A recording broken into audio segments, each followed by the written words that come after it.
Ok, ok. Então, só lembrando que a circulação extracorpórea, ela é a substituição da função do coração e do pulmão. Então, esse órgão que tem uma contratilidade, ele gera uma onda em todo o sistema de macro circulação e, em menor quantidade, microcirculação. Então, durante a circulação extracorpórea, a gente vai substituir esse sistema de fluxo pulsátil por um fluxo laminar, e isso vai ter o impacto tanto na macrocirculação quanto na microcirculação. Então, o que pode desencadear essas alterações metabólicas durante a SEC? O próprio trauma cirúrgico, a parada do coração e as lesões de isquemia e reperfusão desse órgão parado, o fluxo laminar, que eu já citei um pouco, a hipotermia, a hemodiluição e o contato do sangue com uma superfície não endotelizada. E o que vai acontecer? Na macrocirculação vão acontecer uma série de reações inflamatórias, e na microcirculação tem trabalhos que já demonstram uma diminuição da densidade desses vasos lá no capitular. E então vai ter uma alteração desse índice de fluxo lá nesse capilar. Então, se a gente mantiver uma hemodinâmica, uma macrohemodinâmica adequada, nem sempre isso vai ser suficiente para garantir uma perfusão adequada aqui na microcirculação. E o impacto disso pode ser a degradação do glicocálise, que a gente vai falar um pouquinho hoje, a degradação desse endotélio, com alteração do tônus vascular.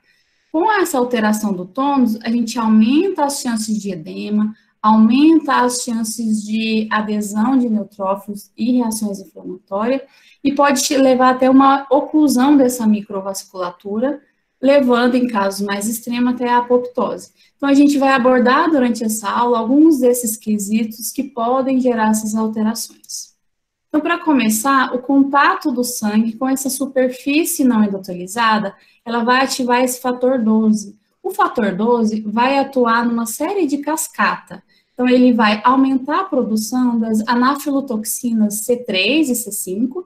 Então, eles vão atuar lá na membrana, ativando os macrófagos e os monócitos, e a liberação de citocinas. E lá, eles vão atuar de forma bem específica na superfície celular, com o aumento da expressão da selectina, que vai promover a adesão desse neutrófilo.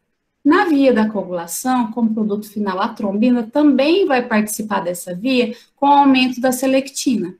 Lá no plasma, a pré-calicreína vai ser ativada e tem como produto final a bradicinina. A bradicinina, ela vai liberar óxido nítrico e prostaciclina, que vai alterar a permeabilidade desse leito vascular. Então, tanto o complemento, quanto a via da coagulação, quanto o sistema da calicreína, todos vão participar aqui da liberação de interleucinas e fator de necrose tumoral, e vai ajudar a alterar a permeabilidade vascular com a adesão desses linfócitos. Então, vai criar uma forte reação inflamatória, que pode até levar a dano nesse tecido. E a gente também tem a diminuição das plaquetas, que junto com a ativação do sistema fibrinolítico, vai aumentar o risco de sangramento nesse intraoperatório. A gente também tem os barroreceptores que vão ajustar a pressão, compensar as hipotensões que podem ocorrer. Então, esse barroreceptor está localizado aqui bem na bifurcação da carótida interna e externa, com inervações no arco aórtico, e quando a gente tem um choque, qualquer tipo de choque, seja ele cardiogênico, ou choque séptico, ou neurogênico, ou hipovolêmico, e esse hipovolêmico é o que a gente mais encontra na circulação extracorpórea. Qualquer um desses choques pode levar a uma alteração da pressão arterial. E quando tem a diminuição dessa pressão arterial, como o sistema compensatório, vão ser ativados tanto o parasimpático quanto o simpático. Eu quero enfatizar com vocês o simpático, porque o simpático vai atuar na liberação da vasopressina e também do sistema renina-angiotensina-aldosterona, aumentando a reabsorção de água, que vai ter um impacto aqui no débito cardíaco. E também vai atuar no sistema arteriolar, aumentando essa resistência periférica. E o aumento dessa resistência vai alterar o fluxo de sangue no órgão, em qualquer órgão. Então, falando de resistência vascular, a resistência é a dificuldade que esse líquido tem de passar aqui por esse leito vascular. E como eu já disse, a gente tem uma série, a circulação extracorpórea promove uma série de alterações que diminuem esse lumen desse vaso. Então, quais são as variáveis que interferem nessa resistência vascular? Então, nós temos a viscosidade do sangue, que a gente também manipula durante a SEC, o comprimento do vaso e o raio desse vaso. Só que dentre essas variáveis, o raio é o que mais interfere. Analisando aqui essa figurinha, a gente aumenta o diâmetro desse tubo de 1 para 2 e de 2 para 4. Mas quando a gente vem aqui e analisa o fluxo que passa por esses vasos aumentados, a gente vê que é 16 vezes maior. Então, o impacto de uma alteração do raio desse vaso, seja para menor ou para maior, vai alterar de forma importante o fluxo e a pressão que passa por esse vaso. Então, quando a gente tem uma vasoconstrição, que é justamente o aumento dessa resistência vascular periférica, a gente tem a alteração desse fluxo, com a diminuição desse fluxo, um aumento de pressão, uma dificuldade, esse líquido, esse sangue vai ter uma dificuldade de passar por esse leito vascular. Então, quando a gente em SEC encontra uma hipertensão, um aumento dessa pressão, a gente tem que analisar se a gente está com débito cardíaco normal ou alto, lembrando que esse débito cardíaco deve ser em circulação extracorpórea, deve ser mensurada através da oferta e da demanda de oxigênio que está sendo entregue para esse tecido, e também pensar no estreitamento, nesse aumento da resistência vascular, que também é um fator que pode aumentar a pressão quando a gente analisa a macrohemodinâmica. E aí a gente vai trabalhar essa resistência com ajuste de anestésicos ou vasodilatadores para justamente recrutar esses leitos que estão em vasoconstrição. Então, aqui como recomendação 2A, aqui 2A, nível B, a gente tem que o planejamento de SEC ele deve ser feito pela superfície corpórea e todos os ajustes de fluxo devem ser feitos pelo 1DO2 crítico. Então, a gente nunca deve diminuir o DO2 e correr risco de não entregar um DO2 adequado para esse paciente, e analisar todos os parâmetros metabólicos durante a SEC, que envolve a SVO2, a taxa de extração de O2, a oximetria regional, o cálculo de CO2 expirado da membrana e os níveis de lactato. Então, todas as informações, então toda a manipulação de fluxo deve levar em consideração esses itens. Falando um pouquinho sobre essa degradação do glicocálice, então, o glicocálice é essa superfície que protege o endotélio aqui, então, são glicoaminoproteínas, são esses filamentos aqui que protegem esse endotélio para não deixar que ele se danifique durante a passagem de sangue ou qualquer outra estrutura no leito vascular, mas ela tem alguns fatores que influenciam, que pode degradar esse glicocálice, um deles é a sepse, então ela vai atuar aumentando essa permeabilidade vascular, permitindo que uma adesão ou entrada desses leucócitos, e pode até acontecer extravasamento de líquido. Mas isso acontece também, não só na sepse, acontece também na circulação extracorpórea. Então, aqui eu tenho o desenho antes da circulação extracorpórea e depois da circulação extracorpórea. Então, aqui antes da circulação extracorpórea, nós temos nossa camadinha aqui de glicocálice, e com isso, lá no capilar, há uma tendência a um fluxo mediano dentro desse leito vascular. Então, as hemácias fluem dentro desse vaso, mais no centro desse vaso. Quando a gente perde essa camada aqui de glicocálice que acontece durante a perfusão, essas hemácias não vão caminhar no interior, no centro desse vaso, e vai aumentar o atrito entre essas hemácias, aumentando também a resistência. Então, eu tenho alteração aqui da minha permeabilidade de membrana, e eu tenho um aumento também da resistência pelo atrito dessas hemácias que não estão mais caminhando aqui em fluxo mediano do vaso. Esse é um trabalho que mostra para a gente a densidade da perfusão e a proporção dos vasos perfundidos. Então, a gente vê aqui que é uma diminuição importante aqui dessa proporção dos vasos. E vendo essa figura, isso fica ainda um pouco mais claro. Então, aqui na letra A eu tenho um capilar, então a gente pode ver toda a irrigação desse tecido, isso é antes da SEC. Então, quando a gente entra em SEC, é uma diminuição aqui dessa densidade, da quantidade de vasos que está perfundindo esse tecido. Quando eu aumento, faço um concentrado de hemácia e aumento um pouquinho esse hematócrito, esses vasos são preenchidos, então há um aumento um aumento do fluxo desses vasos, mas a quantidade de vasos ainda fica pequeno. E essa letra D no pós-operatório mostrando que essas alterações da microcirculação, elas permanecem mesmo no pós-operatório. Aqui é um outro trabalhinho, então ele demonstra que a entrega desse O2 nesse tecido capilar aqui, nesse tecido na troca com o capilar, ele tem dois determinantes, são determinantes difusivos, que são aqueles que estão envolvidos na própria troca de O2, e os determinantes convectivos, que aí falam de fluxo e hematócrito. Então, na figurinha A é um tecido com perfusão normal.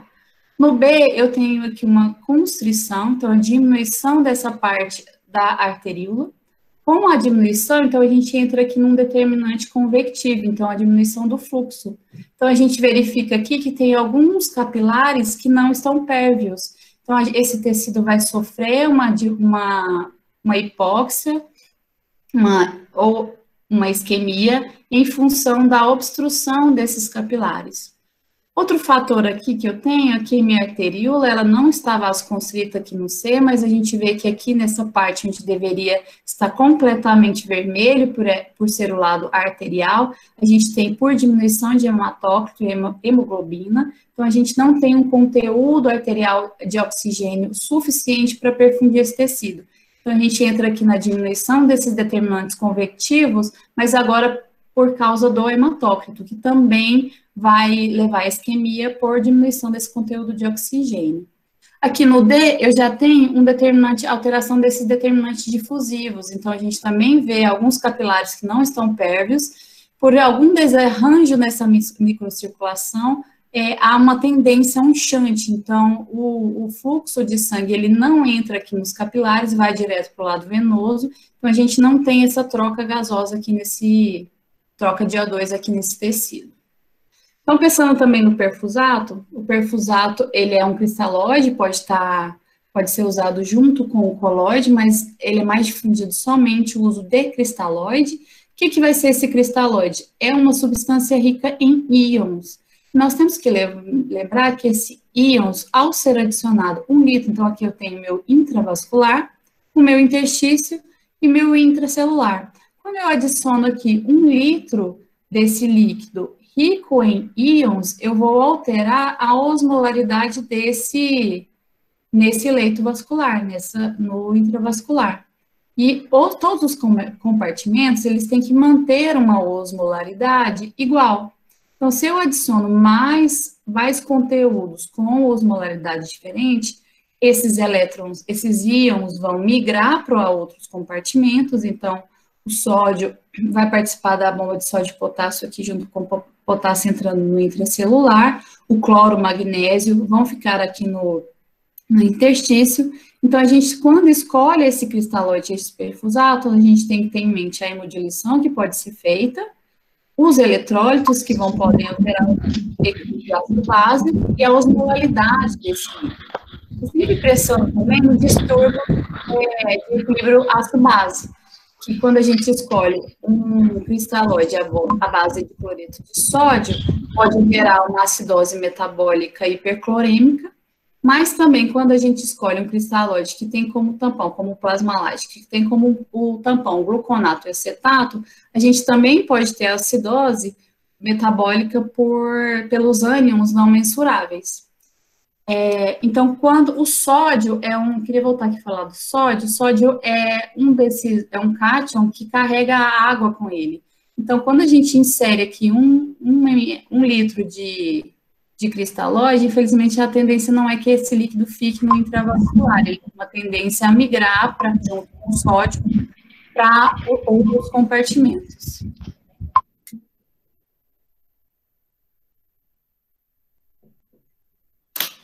Então, quando a gente insere 1000 ml aqui nesse intravascular, aqui eu tenho meu intravascular, eu tenho aqui as minhas proteínas que controlam essa pressão coloidosmótica, impedindo que aumente essa pressão hidrostática. A pressão hidrostática é essa pressão que leva o líquido aqui dentro do intravascular para o interstício. Mas quando eu adiciono aqui um litro de cristalóide, vai acontecer uma hemodiluição dessas minhas proteínas, a quantidade de proteínas não será suficiente para manter essa pressão coloidosmótica, e somando com a resposta inflamatória, a degradação do glicocálice e as lesões de isquemia e reperfusão, que vão alterar a permeabilidade dessa membrana, com a hemodiluição das proteínas e alterando essas pressões que mantêm esse líquido aqui dentro do vaso, vai aumentar a pressão hidrostática, que é a força que leva esse líquido para o interstício, e a diminuição da coloidosmótica. Então, a gente tem uma tendência a edema, e o edema é um fator importante que aumenta a resistência também. Para minimizar esses efeitos da hemodiluição das proteínas e todas as alterações que ele pode causar, a gente tem como recomendação classe 1, nível A, o uso do primer autólogo, seja retrógrado ou anterógrado, justamente para diminuir essa hemodiluição. A gente utiliza em SEC alguns graus de hipotermia que também vão impactar e gerar algumas alterações metabólicas. Nossa hipotermia pode ser de leve até profunda. E o objetivo da hipotermia é justamente diminuir esse metabolismo. Então, à medida que a gente vai diminuindo a temperatura, o metabolismo também vai diminuindo. Então, diminui a necessidade desse tecido em consumo de O2 e glicose. Mas a gente também vai ter uma série de outras alterações, seja dos efeitos respiratórios, cardiovasculares, hematológicos ou diversos. Então, a gente tem alterações das plaquetas, a gente tem a distorção no circuito e inativação dessas plaquetas, alteração da viscosidade do sangue, como aumenta a viscosidade, lá no capilar, o fluxo de sangue vai ser bem mais bem mais lento, e vai aumentar o edema, as chances desse líquido passar para o interstício. O empilhamento também das hemácias, a resistência capilar, então a hipotermia também aumenta a resistência do capilar. A gente vai ter aqui também uma diminuição do sódio e do potássio, e um aumento do cloro, e uma tendência à hiperglicemia, então ligadas tanto ao próprio consumo da glicose, quanto a fatores ligados à insulina. O pâncreas também estará com o metabolismo diminuído, então vai diminuir tanto a excreção da insulina, quanto o uso da insulina, vai ter uma resistência à insulina na circulação. Então, outro fator que a hipotermia outro item que a hipotermia pode causar é alterar a afinidade da hemoglobina ao oxigênio. Então, aqui essa tabela da dissociação mostra para a gente o quanto a hemoglobina está ligada ao O2. Isso aqui, fisiologicamente, nos demonstra o tecido do pulmão e no capilar. mas em SEC a gente manipula todos esses fatores que alteram essa afinidade. Então, hipotermia, ou diminuição do CO2, ou do 3-DPG, ou até diminuição do H+, a gente caminha com essa curva para a esquerda. Então, quanto mais a gente anda com essa curva para a esquerda, mais afinidade, mais dificuldade vai ter para liberar o O2 no tecido. Se a gente anda com ela para a direita, a gente vai ter uma maior facilidade de entrega do O2 a esse tecido. E a gente em SEC manipula todos esses fatores. A gente faz hipotermia, diminuindo a temperatura, a gente diminui o CO2 pela diminuição do metabolismo e aumenta, diminui o H+, aumentando o pH. E tem dois manejos que a gente pode executar com o CO2 para justamente em hipotermia profunda manipular o andamento dessa curva, seja para a esquerda, seja para a direita. Então, se a gente escolhe fazer uma estratégia de pH stat, a gente vai caminhar com essa curva para a esquerda, aumentando a afinidade do O2. Já se a gente usa uma estratégia de pH stat, a gente pode manipular essa afinidade desse O2 caminhando com essa curva para a direita. Então, tudo que a gente quer diante de todas as alterações, a gente quer perfundir esse tecido, entregar uma quantidade de O2 suficiente, mas justamente em função de todas essas alterações, a gente vai ter impacto nessa perfusão, gerando isquemia. Então, na oxidação completa da glicose, a gente tem a formação de duas moléculas de ácido pirúvico, e como a primeira etapa da respiração celular. Para que esse ácido pirúvico entre dentro no ciclo de Krebs para continuar a respiração celular, ele precisa de O2. No final de toda etapa, não só dessas duas que eu citei aqui, mas no final de toda etapa da respiração celular, a gente tem como produto o CO2, a água, e a formação de fontes de energia de 30 a 32 ATPs. Quando a gente, na oxidação da glicose, quando não há o O2 para finalizar esse processo de respiração celular, então o organismo ele produz o ácido lático, vai produzir uma menor quantidade de fontes energéticas. Então é muito mais viável para o organismo manter a via aeróbia do que se manter na via anaeróbia. E aí, quando a gente tem essa isquemia, a gente, pelo aumento do lactato, vai causar acidose metabólica, que pode levar a uma morte celular ou apoptose. Então, a gente tem que controlar todos esses fatores que influenciam nessa isquemia. Então, aqui são os mecanismos de compensação dos distúrbios ácido-base através do ácido carbônico. Então, a gente tem uma compensação das alterações respiratórias pelo CO2 e uma compensação dos distúrbios metabólicos através do bicarbonato. Em circulação extracorpórea, essa compensação vai ser feita pelo blender, então a gente vai controlar o aumento da excreção ou a hipoventilação através do blender, ou a gente pode, caso ocorra uma acidose metabólica, tentar ajustar nossos fluxos ou achar a causa dessa acidose metabólica, mas como essa compensação e essa reposição de base via regulação renal pode demorar horas e dias, a gente utiliza o fármaco para repor essas bases que estão fazendo o controle desse distúrbio metabólico. E a gente tem a gasometria, não somente ela, mas a gasometria como uma monitorização interessante para justamente a gasometria venosa, tanto a venosa quanto a arterial, nos dá as respostas sobre as alterações eletrolíticas que podem estar acontecendo em função de todas as manipulações que a gente faz e a adição de íons, que também vai alterar esses íons. A gente também, através da gasovenosa e arterial, a gente tem condições de entender todos os processos que acontecem tanto na oferta quanto do consumo e controlar todo o equilíbrio ácido-base, garantindo, assim, que todas essas alterações não influenciem ou influenciem minimamente na entrega de O2 lá nesse tecido. Muito obrigada.